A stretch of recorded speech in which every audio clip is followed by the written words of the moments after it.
Welcome to the show. Hey, thanks for having us. So you spent 9 months, you were saying, in Toronto before?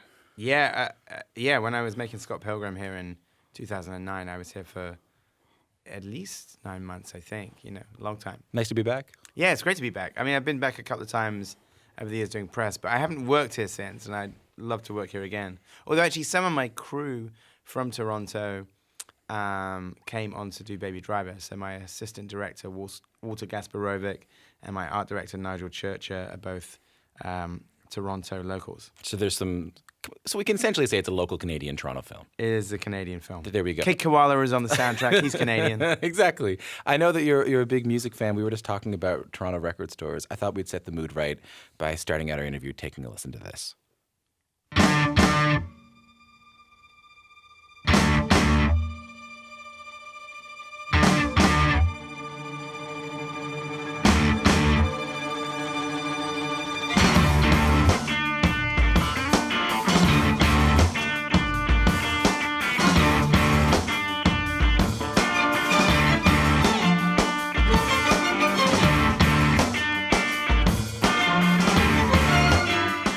A bit of bell bottoms from the John Spencer Blues Explosion, one of your favorite bands. And our senior producer of this show, Austin Webb, told me that when he got his first car, that was the first song he listened to in his car as well. Really? That's amazing. Yeah. So what's the significance of Bell Bottoms by the John Spencer Blues Explosion in this film? Well, I heard that song for the first time like 22 years ago, and when I was first had moved to London, I was 21, and living in like a one-room apartment and listening a lot to an audio cassette of that album. And it's sort of where the idea came from, because I would just listen to that song over and over again. And it wasn't the first thing that I played in when I got a new car, but I would listen to that song and I would imagine a car chase. Mm-hmm. So it's kind of where the idea started, is that this idea of marrying car action and music together was because I was inspired by that song. So it's literally a dream movie, and that I dreamt up the premise of the movie and the visuals and the style of it, but listening to that song. But most of the car chase films that I can think of are American. Like in the UK, what did car chase films mean to you? There really aren't any UK car chase films. Right. Well, they're narrow, winding roads. Yeah, I mean, London is kind of car chase proof by design. I think, the traffic systems and the one way and the speed bumps and all that kind of thing, you don't really I think bank robberies and car chases were sort of phased out in the 80s. When you do have bank robberies in London now, there are people on scooters, right? Motorbikes. So what it meant to me is I would just watch those movies that were from the States. So, everything from Blues Brothers to The Italian Job. Italian Job, I guess, is a British film, but the car chase takes place in Rome. Mm-hmm. So, but the obvious ones like French Connection, Vanishing Point, Bullet, Walter Hill's The Driver. A lot of those films I saw as like a teenager has had a huge impact on me. And so this is Shaun of the Dead was a kind of an homage to zombie films. Hot Fuzz was an homage to police films. What made you want to go down the road of doing a car chase film? Well, just because I love those movies. I mean, I like car chases in film, and I love heist movies. Mm-hmm. So I always wanted to do my sort of heist movie. So then it was the idea of marrying it to my passion for music. So that was basically the premise of the movie, is a car movie driven by music. And Baby of Baby Driver is played by Ansel Elgort. And Baby's this kind of music junkie, he's constantly listening to music. Tell me a little bit more about him. Well, so the idea with the character is that he was in a car crash when he was young, and he has tinnitus from that. And so he plays music to drown out the tinnitus, and as such, he's listening to music the entire time. So this is something that he's done for years and years and years, and it's now become a full-on obsession whereby he's entirely motivated by the music he plays. So he's sort of soundtracking his entire existence, in a way that a lot of people do when they're they're plugged into their iPhones and stuff, and they're, just creating their own playlist for the day. So I like the idea of taking that aspect of people's relationship with music and making an action film around it. But I think that's it. I think that in Hot Fuzz, it was a police film, but it was also about something else. And in Shaun of the Dead, it was a zombie film, and it was also about something else. And I feel like when I watched Baby Driver, I said, oh yeah, this is a car chase, this is a heist film. But the fact that he has tinnitus, and which is you only briefly touch on it throughout the film, but I felt like you were trying to say something else in that film as well. I mean, I think it's pretty. I mean, I think sort of it's pretty like sort of the theme is kind of stated maybe more directly than some of the other films. It's very sort of clear right from the off is that this is a character who needs music in his life. Right. And I think that's the thing is I think for a lot of people music is an escape. And so I like the idea of making that the theme of the movie is that like he needs a getaway driver who needs to escape, who also uses music to escape.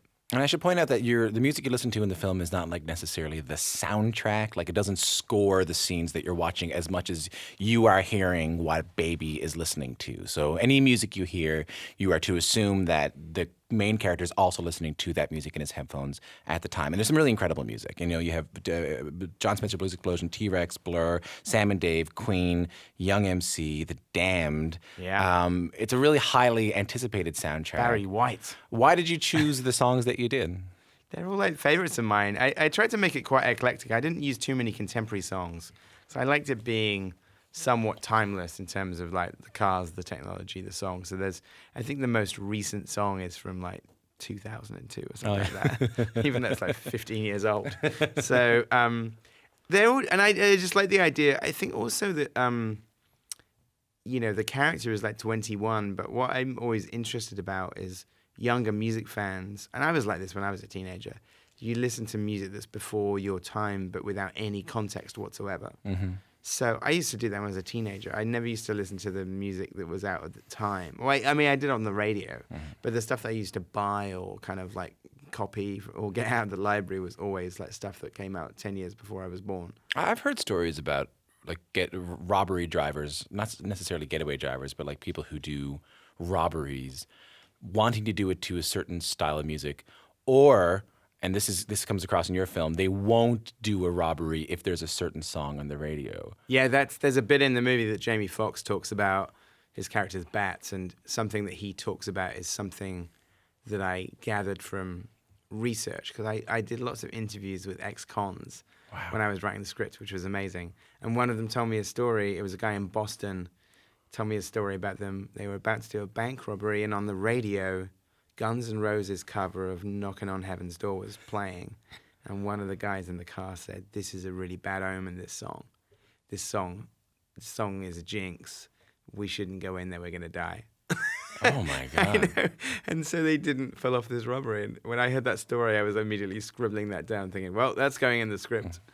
I want to tell you the reason I was smiling the whole film, which I brought up originally, is that one of my favorite things in the world is when you're sitting in the car and it's raining and you're listening to a song. And the windscreen wipers are in time with the music. The greatest moment. The greatest moment. You're listening to a song, dun, dun, dun, dun, dun, dun, dun, and the windshield wiper's going, dun, dun, Yeah. dun, Yeah. you know, like Psycho Killer. Your entire film pretty much is like one great big windshield wiper sync. I think that's very fair. I'm Like, glad you picked up on that. The when the trunk slams, when a gunshot goes out, it's all on the beat. It's all on the rhythm. I can't imagine how hard that must have been to do with audio editing. Why did that matter so much to you? Well, it's actually not editing. It's like we shot it to the music. I can't imagine how hard that is. It's not done after the fact. It's actually done on the day. So the thing is all the music was cleared before we started filming. So we rehearsed with that music. So the actors and even the stunt people are like listening to that music on set. Mm-hmm. So it's not done in the edit. It's actually the actors are like doing their choreography in time with the music. So why did that matter so much to you? Because that was my favorite part of the film. Was, yeah, like I said, as someone who loves the windshield wipers syncing up. I mean, that's exactly it. Is that I think in life, sometimes when that happens, when music sort of syncs up with your own like actions in life, it's like all the planets come into alignment. So it's like, why not do a movie where that happens for the entire running time? We've been having a debate around the office about whether Baby Driver is a musical or not. Steve over here, our director over here, is a huge fan of yours, and we were kind of arguing about whether it's a musical or not, whether the music is playing on Baby's headphones or whether it's playing in a jukebox. It's always playing within his world. Can you settle it for us? Is Baby Driver a musical? I don't know. I mean, it's not a conventional musical. I would say it's like, I don't know, like I mean, it's not a musical in the sense of nobody ever breaks the fourth wall and sings out loud. So it's not Mamma Mia, that's for sure. It's, you know, it's like I don't know, a diegetic musical, as in the all the songs are playing in the scenes. They're always, like you said, on the radio or on the jukebox or in his ears, you know. If you're just tuning in, you're listening to Q. My name's Tom Power. I'm speaking with Edgar Wright live in studio. He's a filmmaker and a director of the upcoming car chase film Baby Driver. He's also behind films like Hot Fuzz and Shaun of the Dead and Scott Pilgrim vs. the World. And you're really well known for doing things your own way throughout your career. And we talked earlier about your love of genres, of genre films like zombie films and car chases. And we've been talking about this a lot with artists on the show. Is having structures and limitations, does that help your creativity? I guess so. I mean, you know, when you're making a film within the genre, you know, you can kind of write anything you want, but sometimes if you know what the basic rules of the genre are, then you can have fun subverting them. Mm-hmm. So, you know, I've seen like hundreds of heist movies, but then when there's like a scene in it, I'm thinking, oh, I've never seen this in a movie. Like there's a scene in the movie where Ansel, who plays the getaway driver, is sitting outside a robbery and sees one of the staff members about to walk in and shakes his head to tell her not to go inside. And I'm thinking, I've never seen that in a crime film before. So when you come up with an idea like that, you're sort of subverting, like, you know, the sort of conventions of the genre. So that's always fun. So I think with most of the things that I've done, cop movies, zombie movies, like sort of heist movies, I've watched a lot of films in that genre. I've seen them anyway, like growing up, and then sometimes I've rewatched them, and then it gives you license to play about with the format, you know. But what about the line? Because as we all know, nostalgia can be a really dangerous thing, and a very easy thing, but also a very dangerous thing in any kind of creative world. How do you strike the line between doing something that is a tribute, as you say, or an homage in some ways to the films you grew up with and films that you love, and to make sure that you're not replicating them or you're not using our fondness for them in our nostalgic ways for your films? I think the thing is that as long as you're not like playing karaoke and just you know, nodding to old things. I mean, the fact of the matter is that something like Shaun of the Dead, I know lots of people that it was their first ever zombie film. Yeah. So the thing is, it's got to be entertaining in its own right, and you don't have to have seen anything else to enjoy it. Like you don't have to have seen another heist movie or a car chase movie to enjoy Baby Driver. It should work in its own right. So I think, you know, it's fun if you've seen a lot of those films, but you don't have to have seen those films. But is that something that's on your mind while you're making the film? Like, I need to make sure that this is vital to the present and not just an homage to something that I once loved. I don't know. I mean, I think sort of it's just born out of passion for those films, but I think you're just trying to make the best film you can, and you're thinking about an audience just enjoying it. Like, you don't want anybody to feel like they have to read some Cliff Notes before they start your movie. You know, it's just got to be enjoyable in its own right. Well, now that you mention it, I think Shaun of the Dead was the first zombie film I ever saw. There you go. So I think it makes sense. In this new film, Baby Driver, it does seem like a step in a larger direction. It's not a superhero movie, but it does have big movie stars in it. Jamie Foxx is in it and Kevin Spacey's in it. And I read an interview with you where you said, like, it was so strange to hear Kevin Spacey actually say the words that I had written. Though I will say, like our friend Steve over here and people who are writing me, I've never gotten so many like texts and tweets this morning for a director in my life. People were just very, very excited that you were coming in and I was going to get a chance to talk to you. Do you ever worry, though, that could keep you from going into the mainstream even more? Like, do you ever worry about the term cult filmmaker, which is put upon you a lot? I don't know. I mean, you know, those things are sort of not really. I mean, there's nothing. I don't know. It's a good question, but all you try and do is just make the best movie you can, and the most entertaining movie. So thoughts of like your reputation and like the idea of a filmography and stuff, it's just that doesn't really enter into it when you're just. The only way that I approach the work is like, is this something I'm really passionate about? And am I going to spend 3 years of my life making it? Or not just that, is also like something like Baby Driver is anything that's an original movie that's not part of a franchise, you literally have to will it into existence. It's not something where it's on, like a Star Wars movie is like, they're coming out every Christmas until the end of time now. But like Baby Driver is like sort of, you just have to get everybody on board, and it took a long time to kind of get the film together, so I think sort of, I feel fortunate that I've got the opportunity to make original movies, and I'd like to continue doing that. But it's, of course, it's nice having a following. I love that. Edgar Wright, thanks for coming in. Thank you for having me.